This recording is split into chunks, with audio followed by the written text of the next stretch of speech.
अपने सोच ख्याल बदल दे, आपे अपना हाल बदल दे। जिन्ना तू सिर नीवा होवे अपने ओ आमाल बदल दे। और तेरी किस्मत तेरे वस है, अपनी हिम्मत नाल बदल दे। अस्सलाम वालेकुम सजनों बेलियो मित्रों, की हाल चाल है। मैं थोड़ा दोस्त मुहम्मद लिखी सर, तुम वेखते पे अपना चैनल पंजाबी वैसे एक नवे व्लॉग के नाल थोड़ी खिदमत च हाज़िर हाँ।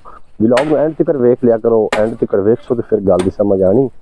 जनाब हर शायद साख बदलती है, जिस तरीके ज़मीनों की साख बदलती जा रही, इंसानों की साख बदलती जा रही है।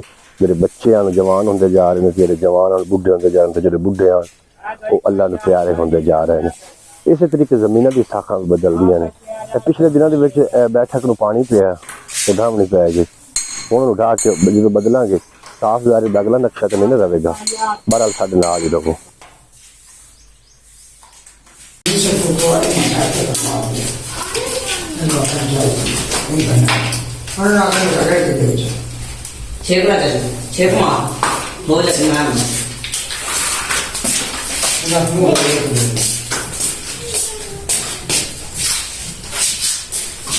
तारा पछड़ी अगा जाती पई नीचू कटी सी ना आए पता ना लगे कि गोदरी केड़ी केड़ी केड़ी कोई भी आए खो जा मैं चढ़ना यार तो कुर्सी क्लास का फायदा हो रो जा के इन दिन ना ड्रोन ना लगी हां जड़ा जड़ा है क्लास में लगी क्लास लाया चालू से ये तो काम में बताई खड़े ने हेड लाया टेप ला नहीं टेप ना ला टेप पता नहीं लगना पेगा तेरा फ्रंट जगह नहीं पे रंदा है जी। मोहम्मद अली चढ़ गया जी छत लावन वास्ते। हर शादी साख्त बदलती है, जिस तरीके के ज़मीन की साख्त बदल रही है इस तरीके मकाना की भी साख बदलती रहती है कदी न कदी, जिस तरीके इंसान बदलते जाते हैं। अज इस बैठक की साख ही बदलू है जनाब, बैठक ढांदी पई और यदि जगह फिर नवी बनेगी। मोहम्मद खान आ लगा होया ने सामने, मोहम्मद खान हाथ धारा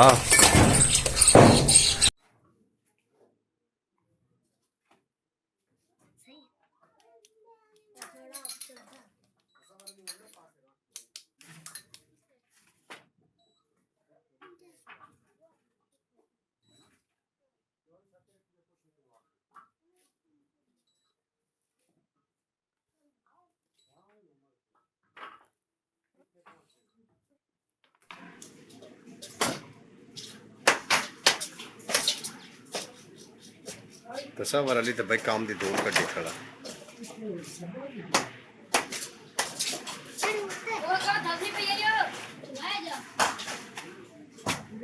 थोड़ा जा ध्यान नाल पुत्रा।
आ जी इट्टू ने ना इट्टू इतना ला छड़ ठीक ठीक।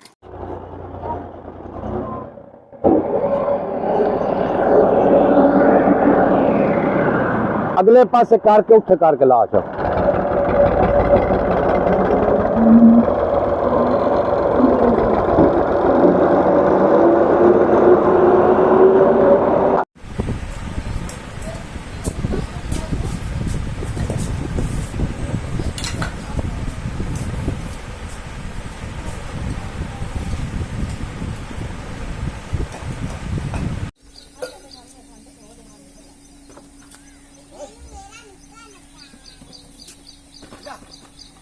हो जाए थोड़ा, ये थोड़ा बैठ जा, हो जाए थोड़ा।